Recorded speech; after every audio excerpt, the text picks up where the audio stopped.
For a little while now, I've been trying to track down the answer to an interesting question. The question is, do cryptids attack people? And on the surface, it might seem like a simple answer because somebody knew a guy who saw something happen in the woods to some other guy that he didn't know.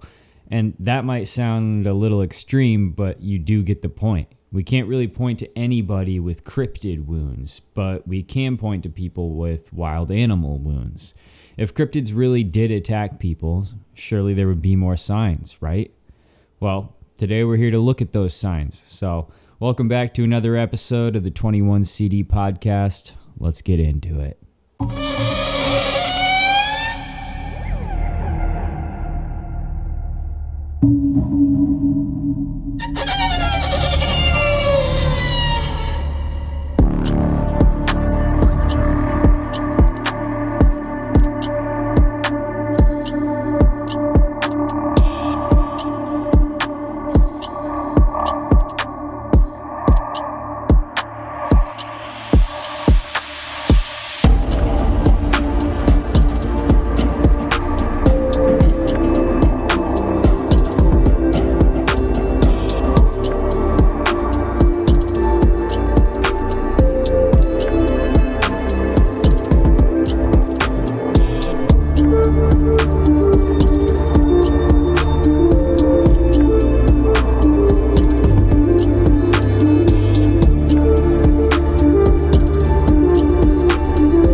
Hello citizen.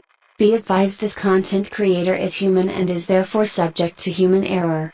Any information provided by this content creator should be cautiously approached as it may be nothing more than allegation. Remember, trust your government, consume appropriate content, and be cautious of all conspiracy theories as they are the tools of the rebellion. Hey guys, welcome back to another episode of the 21 CD podcast. As always, I'm your ghost, John. Dang, it's been a crazy week. Am I right? Everything that's going on right now is absolutely insane. I really don't know how else to say it. These next 3 to 5 years are going to be absolutely bonkers. And, is it just me or does it seem that everything has sort of found its path as of about 3 days ago? Just feels like something's different now after the assassination attempt on President Trump. Things feel different now. The tide has shifted. The dynamic has changed. This isn't the same world as it was a few days ago. Is anybody else feeling that? There's definitely something in the air. And it's more than patriotism. There's something else. It's almost like the timeline corrected itself in some way. The diversion has been eliminated or removed, and now everybody's pretty dialed in to what's going to be going on, at least for the rest of this year. Keep your eyes open. There's lots of stuff moving out there, and we are living in prophetic times. So, anyway, listen, if you guys want to support the show, you can go ahead and Google 21 CD podcast and follow me everywhere. Even if you don't use that app or whatever, just dropping me a follow or a like wherever you are helps me out immensely. I also do have a Buy Me a Coffee if you guys want to throw me some dollars for my favorite beverages. And you can find that link in the description. And I want to thank everybody who checked out my Thursday episode with Six Sensory Podcast. If you haven't checked that out, it's on YouTube. You can go listen and watch the interview I did with Tim over there. We talked about all sorts of crazy stuff, including George Washington potentially being a low-level deity. So it was a fun interview I did with Tim over there, and so go check it out. It's up on my YouTube. If you guys are listening to me on a podcast platform, it's on my YouTube. Go check it out. Speaking of Thursday episodes, I'm trying to start this new thing where I tell your guys' stories on Thursdays. So if you've got crazy stories that you want me to share on the podcast, you've got to send them my way. You can email me at 21cdstudios@gmail.com, or you can just go ahead and message those stories to me on Instagram. So basically the idea is I want to take your stories and turn them into our Thursday episodes. So I want to read them on the air. I want to analyze them. I want to look through this stuff that you send me and sort of formulate a theory based on other stuff that we've looked over in the past. So yeah, if you guys want to be a part of that, email me your stories at 21cdstudios@gmail.com or send them to me on Instagram. You can find me on Instagram, 21CD Podcast. All right. This is going to allow me to give you double the content for the same amount of money, $0. So let's get into it. This week, we're going to be talking about something a little bit broad, but I think it's pretty on brand. And actually, I ran out of time. To be honest with you, I was writing this episode and I was really going through everything. And I quickly realized that I was filling so much time that it was going to end up being impossible for me to use all of the content that I wrote for this episode. So you're getting sort of half the content. And if you guys like it, then I'll do another episode with the other half of the content I wrote for this massive episode. But so yeah, we're going to be answering the question of do cryptids ever actually attack people? Okay. In my last episode where we talked about the Nephilim and Watchers, I said that, I was researching the topic of whether or not the forces of evil are actually allowed to harm us. And I think I'm finally at the point where I say, yeah, they are able to kill us and harm us and wound us. I think in the last episode I alluded to, or maybe even said, that I was pretty sure that spiritual beings couldn't inflict physical harm upon us because of the promise that we would never be bestowed with a challenge that we could not overcome. But it has occurred to me upon further research and the answering of some of my questions that I had, that I do believe that these evil creatures, these cryptids, these spiritual beings, I believe that they can and do harm humanity physically. And so we're going to look at a couple examples of that. And, kind of like I've been saying for the last couple episodes now, there's a strand that leads from this to somewhere else. You got to think of everything in the paranormal and the metaphysical and the spiritual world. It's all intertwined in this big picture. It's like strands of yarn, strings from one point to another. Just like if you were, taking on a case in those movies with the detectives and the cops who are sitting on the floor and they're looking up at their wall filled with strings attaching from one face to another, all that kind of stuff. It's the same way. Like, that's kind of what life is. And when it comes to these paranormal, metaphysical, and spiritual sort of experiences, I think those connect to the big world as well. Everything from politics to society to entertainment, everything,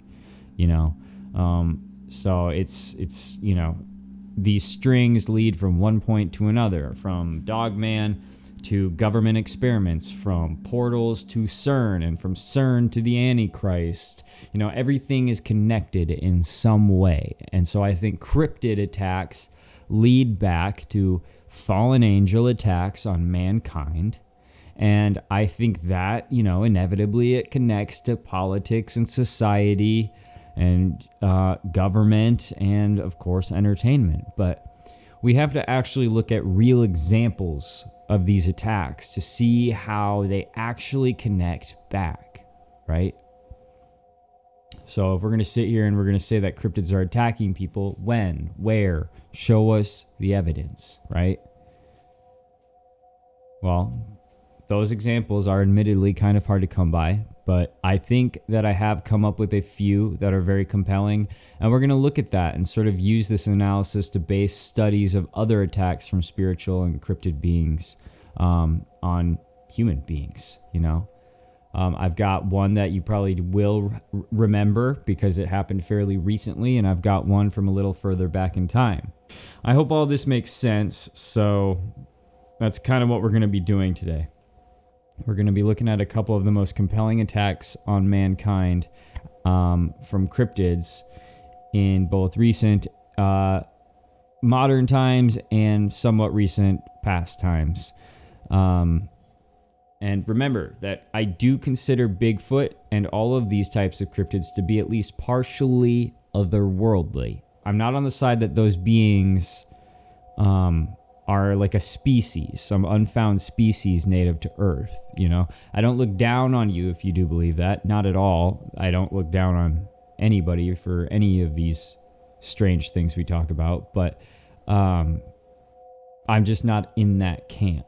So there's a lot of interesting theories that people who do believe that Bigfoot and these cryptids of the woods are lost species, they've got a lot of really compelling ideas, but it's not necessarily the direction that I lean in. So if you're listening to this podcast and this is maybe your first time here, this is all based on my belief that cryptids are otherworldly, or at least partially otherworldly, spiritual experiments from fallen angels, Nephilim, that kind of stuff. Very spiritual. You get the picture. So when we talk about the big picture, you know, I think there is room to say that these cryptid attacks a lot of the time are directly related to missing 411 cases as well, where people go missing in some of the most obscure and bizarre ways possible. We say, well, there's no proof of cryptid attacks. There's nothing that shows us that it actually happens. Well, what about these missing 411 cases where people go missing in some of the most obscure and bizarre ways? It's my opinion that some of these, or all of these national parks and these great expanses of unused wilderness are absolutely, unequivocally, positively, root and tootly safe havens for cryptids and other species and Nephilim, fallen angels, groups of people and hybrids that we're not supposed to know about.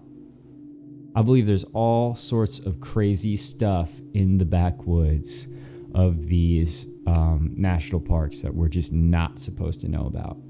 They're hiding stuff down there, out there, undoubtedly. And, you know, I think there are great spaces in this country that nobody ever goes to. And we would find some very strange things there. People like to believe that they can just get on Google Maps and find government secrets and, you know, lost artifacts. But the fact of the matter is you really can't. You can to a certain extent, but you're shown what they don't mind you seeing.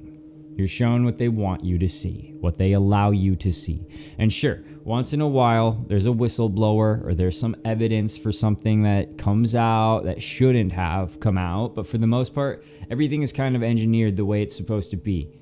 And it's unfolding the way that it was expected to, okay? So if you're not seeing lost villages of feral people in the far reaches on Google Maps of some of these national parks, don't be surprised. That doesn't mean there's nothing there. It just means that it has been filtered over, edited over. All of those images were put together before they were released to you. Censorship is a very, very real thing. So, yeah, I think that people get attacked by cryptids all the time in national parks. And I think a lot of those situations and, you know, especially the ones where the humans are never found again, are the direct result of otherworldly activity. Sometimes these people are being found skinned to the bone or killed in some extremely violent other way. Or they come back with a weird sickness or no sickness where there once was a sickness. These things are often the case in missing 411 cases, and I believe they all correlate to some kind of contact with something spiritual or otherworldly. So why am I saying all that? I'm saying that because I want you to open your mind to the possibility that those very well could be examples of cryptid attacks that we see happen all the time all around us. And we just haven't thought of them like that up to this point. We have to open our minds and shift our perspective a little bit, because believing something isn't just being proven to. Like, I can't just prove to you that Bigfoot is real. If we're going to figure this out together, our perspectives have to shift together. And part of that shifting together for you and me is going to be this idea that kidnappings, in the woods especially, people who get lost where they shouldn't be getting lost, people who go missing where they shouldn't be going missing, people doing or seemingly going bizarre places in the middle of the woods, all of that stuff, that could be something more than just people getting lost. You got to tap into that part of your brain that allows you to think that could be something else. And that's with everything in this space. So, anyway, long-winded. I'm very sorry. Whatever, I'm sorry. And all that's well and good. We also have examples of actual cryptid attacks that we're going to take a look at. And you're going to hear me talk about some of those. And you're going to be like, well, they found proof of this or proof of that. Listen, the proof that I have seen against these things being cryptid attacks is not conclusive enough for me. So, would you sentence somebody to murder over the verdict of these cases? Because I wouldn't. There's a lot of plot holes in both directions. It's Swiss cheese up in here. As when you start to explain against cryptids or when you start to explain for them, there's all sorts of open spaces that nobody can explain, and that's just part of the reality. So when we're talking about these things, of course it's all allegedly true, okay? And the proof that I've seen against them just doesn't convince me. So, so until there's some kind of definitive proof, we're going to talk about these things as if they actually happened. So the first thing that we're going to talk about happened back in summer of 2023. Okay, I'm sorry, I'm going through my notes here, making sure I'm on track. But the first thing that we're going to talk about happened in summer 2023, not that long ago. Those face peelers in Peru.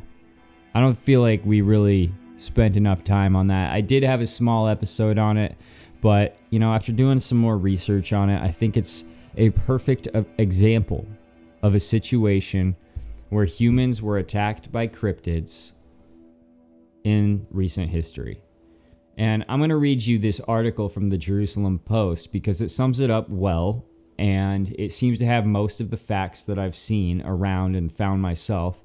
It says that residents of a Peruvian village known as the Haico tribe have been living in fear as they claim to be under repeated attacks by towering 2-meter-tall creatures. It's about 7-8 feet. These menacing entities with luminous yellow eyes, dubbed as the face peelers, have instilled terror in the hearts of the indigenous community of San Antonio, located in Alto Nanay, northeast of Lima. The villagers essentially implored the Peruvian military for assistance, initiating night patrols to safeguard their vulnerable population from these mysterious beings that were carrying off their livestock and even trying to get into their houses on some occasions, right? So all of this caught the attention of local media, and they started recounting these encounters with these strange figures dressed in dark clothes responsible for the assaults. And everything I'm reading here, by the way, validates everything that Timothy Alberino said when he went there and did his own investigation on this very topic, which if you guys are interested in that and you like Timothy Alberino, he's one of my, heroes. I think he's awesome. You should check out what he did in regards to this case, because he actually went there and did some pretty insane research and journalism on the matter. So I would consider all of this stuff on news articles and whatnot to be absolutely hogwash if it wasn't validated by the work that Timothy Alberino did when he went there. So What these people are saying corroborates what he found. And these peculiar beings were described as possessing elongated heads, vivid yellow eyes, and have been relentlessly assaulting the villagers every night, even saying that they have been encountered up close and they were scarcely discernible. They couldn't really tell what these things were. They were like invisible but not at the same time. They would say they could be so close to them and still not really see what they were. And they were hovering about a meter off the ground, too, at any given time. At first, these things were basically just carrying off livestock and stuff. Occasionally, they would try to sort of peel paneling off of doors and walls from the outside of houses. And the people were horrified, of course, to the point where they would lock themselves in after dark because of these things that were out there. And so the men in the village started patrolling with their shotguns, and the women kept machetes. Some of these men even shot these beings, and they were allegedly impervious to bullets.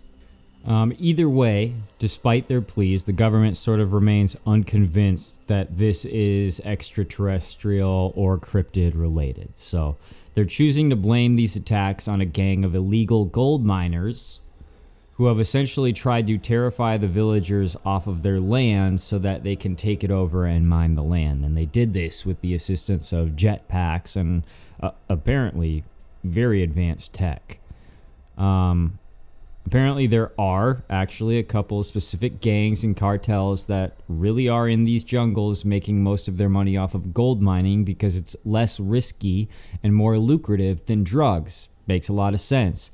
But that doesn't really add up to me when it comes to these guys hovering around in the air. First of all, they were described as giant, 7 feet tall. They can fly. And some of the villagers who shot them said that, again, they seemed like bullets didn't affect them. So all of these things kind of contradict the idea that these are just regular guys with jetpacks, in my opinion. But anyways, at first, all these news articles were actually calling this an alien attack, right? Because they were just hearing the stories that were coming out, which were, there's an alien attacking villagers in the jungle. And so the media, of course, attacked that and in turn and turned it into a massive story. But that only lasted for so long. And then the government essentially released a statement saying that they were legitimately just gold miners on jetpacks. And let it be known that they did not find any jetpacks in their investigations. So this was just a speculation. But the media ran with it like the media does. And they were like, okay, awesome, we have an answer. Obviously, it couldn't be angels or aliens. So great, it's illegal gold miners on jetpacks, which is pretty much just as exciting and fantastical and dystopian as heck. So lo and behold, the story was extinguished because we got our answer. And screw those people who are getting attacked by the illegal gold miners on jetpacks, right? But hey, at least it's not aliens.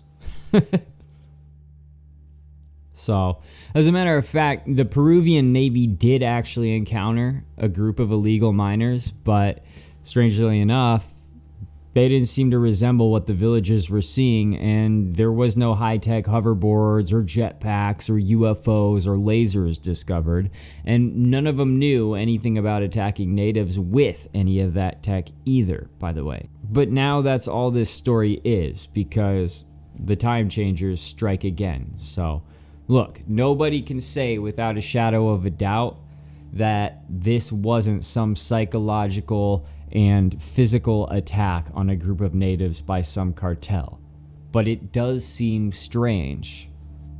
Strange enough. I mean, it's one of those situations where the government comes in with a story and the story is just accepted even though there was no proof.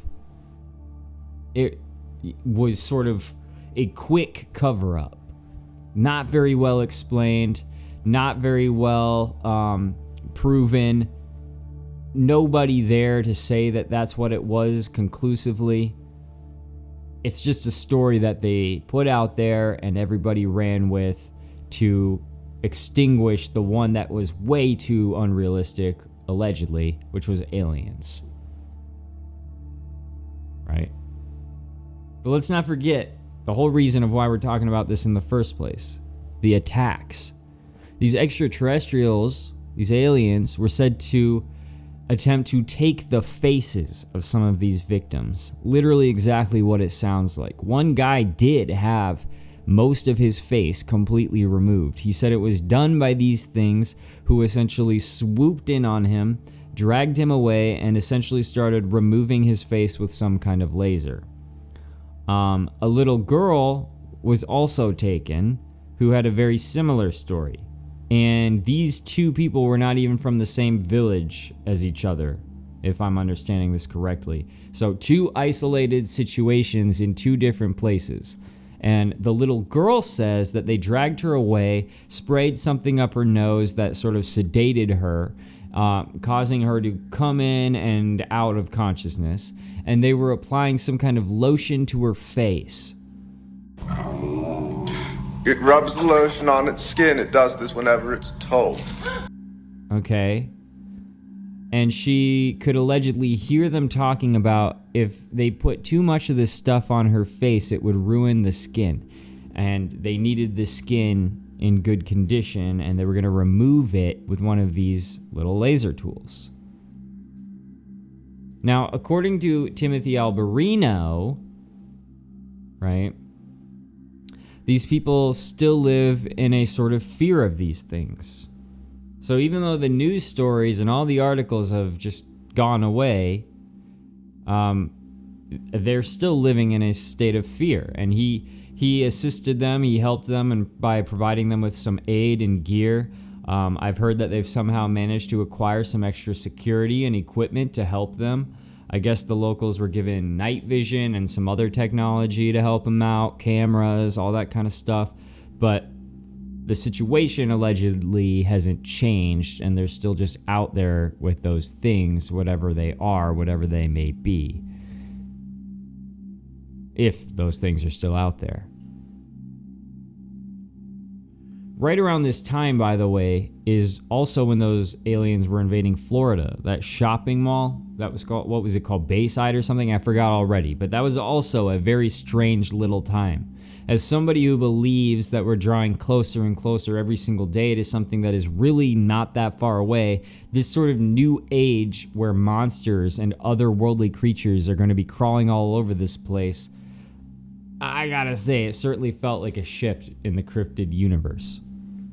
Certainly, you know, like, especially the stuff that's happening right now, it seems like these things have been gearing up for a much bigger event in time. And they're sort of, everything is moving towards something. And I think all these cryptids being seen and coming out and whatnot, that's part of it.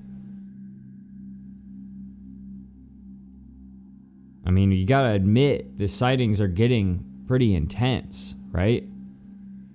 One of these days, I'm going to actually do an episode on the times, I think I've said this before, that these Nephilim and these fallen angels come to Earth to legitimately just prey on mankind. To eat us, essentially, to change us, to kidnap us for experimentation. It seems to happen more during certain times in history. So I think we're kind of approaching one of those moments again. I think whenever we reach these moments is when the cryptids start to become a little more intense and active. Right now, with the changing of the age, it seems like a great time for these cryptids to become more active. But, you know, there's no way to know exactly what those things were. This is one of those times where it does seem to leave proof behind that is just not accepted. So the wounded people, the eyewitness accounts, some of the blurry photography, hospital reports, news reports, stuff like that, but none of that is proof enough.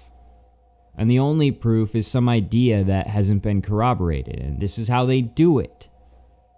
This is how they take an attack with some kind of proof and distort it and turn it into something that it isn't. And then time changes. The narrative shifts. This happens all the time. But the problem is so few people, in the grand scheme of things, are actually in the flesh, exposed to these experiences. So people only really believe what they see online and what they see plastered all over the place because they weren't there. They don't have eyes on the proof. People are very easily manipulated. So what were these things doing here? Were they trying to take skin for some reason? Don't get me started on that. I could do a whole episode on skin hunting. Maybe I will. Maybe that'll be our next one. You know, there's and I'm not going to get too deep into it because now I feel like I might make an episode on this, but there's been this idea floating around that Ariana Grande has been accused of having human remains in her house, as well as there being signs of cannibalism. Allegedly that Ariana Grande is maybe not Ariana Grande anymore. And let's be honest, it's been a weird time for Ariana Grande lately. But now that's not her. That's something that looks kind of like Ariana Grande. But to be honest, not even the disguise is that convincing. So something is walking in her skin, a skinwalker of sorts, a shapeshifter, a demon, and she's been around witchcraft most of her life. A lot of her success can probably be attributed to witchcraft, and there's footage of this. You know? So do they need our skin quite literally for some reason? Is there some kind of material in human skin that they utilize, or is it nothing? Just a weird story that isn't true at all. Sadly, we might not know anytime soon, maybe never, and that's because a story made the news, it shook the world, and then these cryptids, these aliens, whatever you want to call them, they disappeared because it got too hot too fast. They disappeared. So now if you're not seeing photos and you're not seeing evidence come pouring out of the jungles of Peru, it's because it got too intense.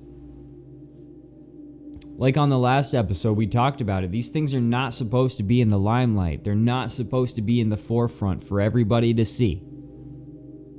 It's not time yet. Their time is coming. They're becoming emboldened, but it's not time yet. I think a day for that is going to come very, very soon, but not right now.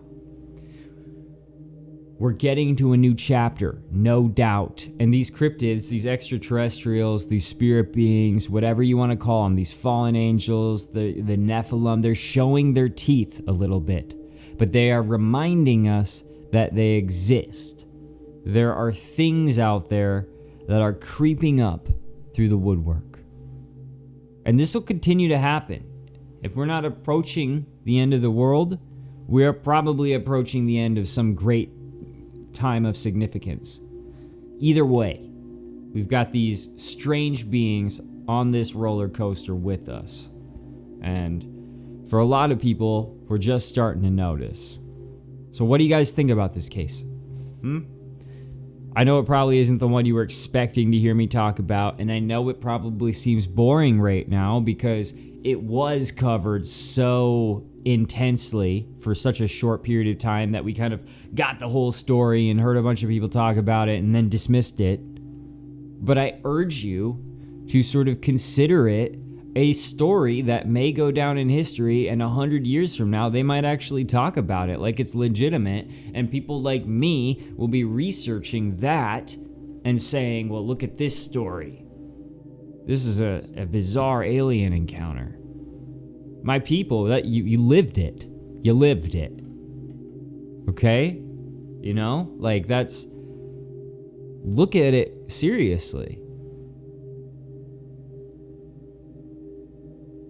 I really wanted to sort of do thinking about it before I came out and talked about it at great length.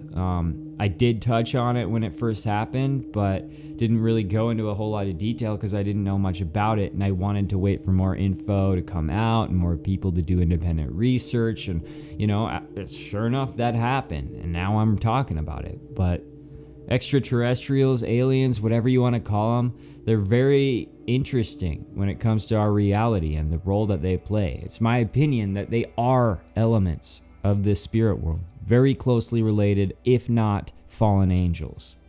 So that's kind of how I view it. How do you guys view it? What do you think of this? I know this is crazy. I know this talk is wild, but what do you think? We're going to move on a little bit, and I'm referencing some sources. Of course, you can find them in the description, but I found another story for the first time the other day, and it kind of shocked me a little bit. And it's the legend of this Bigfoot war. And I'm going to read this. In the chronicles of American folklore, few creatures have seized the public's imagination as powerfully as Bigfoot. This elusive ape-like figure, believed to inhabit the dense forests and rugged mountains of North America, has inspired numerous stories, sightings, and debates. Among these many tales, one stands out for its unique historical context and cultural importance: the little-known legend of the Bigfoot War of 1855, which allegedly involved the proud Choctaw Nation in a battle against a group of monstrous, hairy creatures in what is now LaFleur County, Oklahoma. I have never researched Oklahoma as much as I did when I heard about this story. And I guess there's a lot of Bigfoot stuff going on in Oklahoma. Now, in my research that I've been doing lately and the things that I've been experiencing and whatnot, I'm starting to lean towards Bigfoot as some kind of Nephilim, and he might be more closely related to giants than we even realize. They might be one and the same, siblings in some way, cousins, whatever you want to say. They're related very closely to giants and Nephilim. So, to fully appreciate the significance of this Bigfoot war legend, which is insane, so strap in, one must first understand the rich history and traditions of the Choctaw Nation. The Choctaw, a Native American tribe originally from the southeast United States, were renowned for their prowess as warriors and as hunters. Their battlefield skills were honed in over centuries of intertribal conflicts and later through their participation in colonial-era wars and the American Revolutionary War. The Choctaw had a sophisticated military organization with a well-defined system of ranks, emphasizing discipline and strategy. From a young age, their warriors were trained in tracking, stealth, and hand-to-hand combat, making them formidable opponents in the dense forests and swamps of their homeland. This martial tradition was deeply ingrained in Choctaw culture, where bravery and military success were highly valued and celebrated. However, the Choctaws' way of life was forever altered in the 1830s when the United States government, under the Indian Removal Act, forcibly relocated the tribe from their ancestral lands to present-day Oklahoma.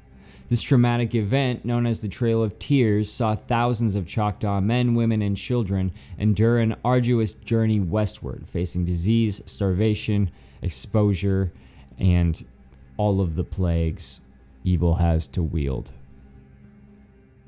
Nearly a quarter of the Choctaw population perished during this forced migration.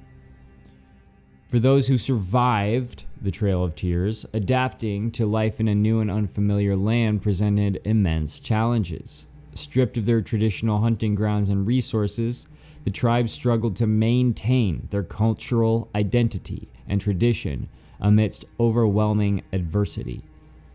Despite these hardships, the Choctaw persevered, drawing upon their ancient warrior spirit to forge a new existence in the Oklahoma Territory. It was against this backdrop of upheaval and resilience that the legend of the Bigfoot War emerged, a tale reflecting the Choctaws' ongoing struggle to assert their identity and protect their people in a rapidly changing world. The story of the Bigfoot War is deeply tied to the specific time and place that it is said to have occurred, the Choctaw Territory of LaFleur County, Oklahoma, in the year 1855. To grasp the context of this legendary encounter, it is essential to examine the state of the Choctaw Nation and the broader region during this period. By the mid-19th century, the Choctaw had been living in their new Oklahoma homeland for over 2 decades.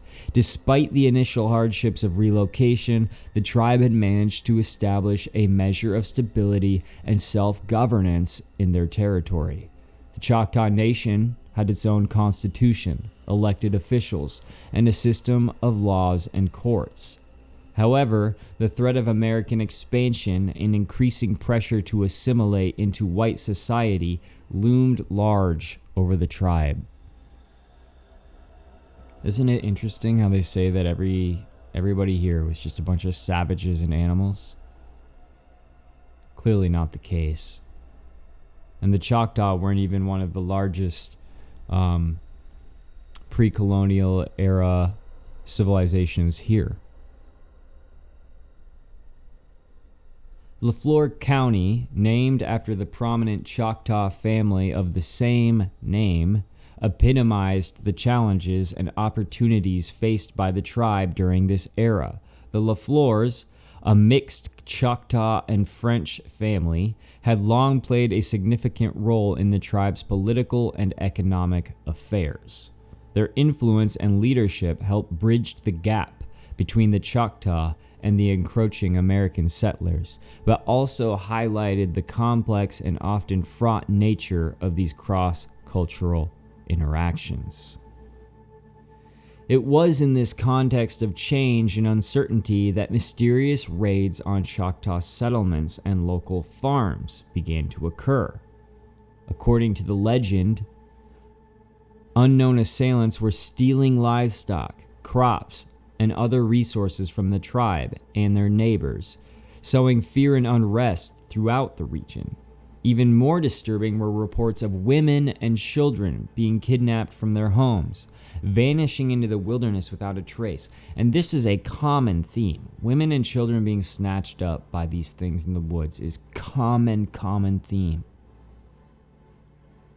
You know, these fallen angels lusted after human women. Are they still coming for our children, for our young, and for our women? These attacks, which seemed inexplicable, struck at the very heart of the Choctaws' sense of security and autonomy. For a people who had already endured immense trauma and displacement, the idea of an unseen enemy preying upon their communities was deeply unsettling. As the raids continued and the toll of their missing and stolen mounted, the Choctaw realized they had to take action to protect their people and their way of life. Faced with the increasing threat from these mysterious raids, the Choctaw leadership recognized the need for a swift and decisive response.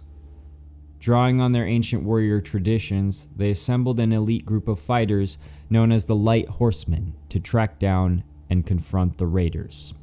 The Light Horsemen were the Choctaw Nation's premier military force, a band of skilled warriors and trackers responsible for maintaining law and order within the tribe's territory. These men were chosen for their bravery, strength, and expertise in wilderness survival, and they were held in high esteem by their fellow Choctaw. Leading the Light Horsemen in this critical mission was Joshua Leflore, a respected figure within the tribe known for his wisdom, courage, and diplomatic skill. Leflore, of mixed Choctaw and French ancestry, embodied the complex and often conflicting ideas of the Choctaw people in the face of American expansion. His leadership of the Light Horsemen was a testament to his dedication to protecting his people and preserving their way of life. Alongside Leflore were the legendary Tubby Warriors, a family of giant men who were renowned for their incredible size, strength, and fighting prowess. Standing nearly 7 feet tall and weighing over 300 pounds each, the Tubby clan was an imposing presence on the battlefield, feared and respected by their enemies. This Tubby clan is also very interesting. Now, this formidable group of warriors set out from the Choctaw capital of Tuscaloosa, determined to end the raids and bring the perpetrators to justice. So, armed with their traditional weapons and unshakable resolve, they ventured into the wilderness of the McCurtain County Wilderness area, following the trail of this elusive enemy. As they journeyed deeper into the forest, the light horsemen found signs of the raiders' presence: abandoned campsites, broken branches, and the occasional footprint or scrap of cloth. However, the true nature of their foe remained a mystery, hidden within the dense undergrowth and rugged terrain. Unbeknownst to the Choctaw warriors, they were about to face an adversary unlike any they had encountered before, one that would test their courage, skills, and very understanding of the world around them. As the light horsemen ventured deeper into the wilderness, the signs of their quarry's presence became increasingly ominous. The once vibrant forest grew eerily quiet with each passing mile, as if the birds and beasts sensed an unseen danger lurking in the shadows. Then, without warning, the warriors were hit by a stench so overpowering it nearly knocked them from their horses, an unmistakable odor of death and decay. Some say that Joshua LaFleur saw it from a distance and ran to it. Either way, pressing onward, the Choctaw soon found themselves in a small clearing, where the source of the horrific smell became immediately apparent. Scattered across the forest floor were the partially devoured remains of dozens of women and children, their bodies twisted and broken in a grotesque tableau of violence and savagery. It was their women and their children. Among the grisly scene, 3 enormous, hair-covered creatures crouched over the corpses, their muzzles stained with blood and viscera. The sight of these monstrous beings feasting on their kin, which seemed to combine the worst aspects of man and beast, sent a wave of shock and revulsion through the light horsemen. For a moment, even the bravest among them hesitated, struggling to comprehend the sheer wrongness of the creatures before them. But as the shock wore off, it was replaced by rage, a primal urge to avenge the innocent and purge the land of this abomination. With a fierce cry, Joshua LaFleur spurred his horse forward, drawing his pistol and saber as he charged toward the nearest creature. The beast was caught off guard by the sudden attack, so it barely had time to react before LaFleur was upon it, his blade flashing in the dappled sunlight. Yet despite the Choctaw leader's ferocious assault, the creature seemed to shrug off the wounds with terrifying ease. Its hide was as tough as oak bark, allegedly. Suddenly, a second creature lunged from the shadows, its massive hands swatting LaFleur's horse to the ground with a sickening crunch. The warrior tumbled to the forest floor, dazed but unbroken, and immediately rolled to his feet to face his attacker. With a roar of defiance, LaFleur emptied his pistol into the beast's chest, the rounds tearing through flesh and bone. But still the creature came on, its eyes blazing with feral hunger. As LaFleur and the creature grappled in desperate hand-to-hand struggles, the rest of the light horsemen finally sprang into action. The tubby warriors, armed with their massive 50-caliber Sharps buffalo rifles, took aim at the remaining beasts, their shots echoing through the forest like thunder. One by one, the creatures fell, their bodies riddled with gaping wounds. But the victory was short-lived. To the Choctaw's horror, the creature battling LaFleur suddenly lunged forward, its powerful jaws clamping down on the warrior's head and twisting violently. With a sickening crack, LaFleur's lifeless body crumpled to the ground, his head torn clean from his shoulders. Enraged by the loss of their leader, the Tubby clan redoubled their efforts, pouring a relentless barrage of fire into the remaining creature. Finally, the beast staggered and fell, its massive bulk crashing to the forest floor in a cloud of leaves and blood. As the echoes of the battle faded, the light horsemen stood in stunned silence, their minds reeling from the sheer horror of what they had just witnessed. The creatures, whatever they were, had been unlike anything they had ever seen or heard of before.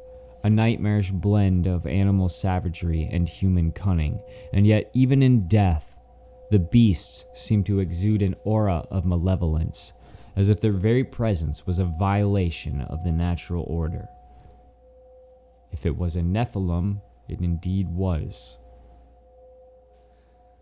Gathering their fallen leader's remains, the Choctaws set about the grim task of burying the dead and burning the creatures' bodies on a massive pyre. As the flames consumed the monster's flesh, the warriors could not shake the feeling that they had just brushed against something ancient and unknowable, a darkness that had always lurked at the edges of their world, waiting for its chance to strike.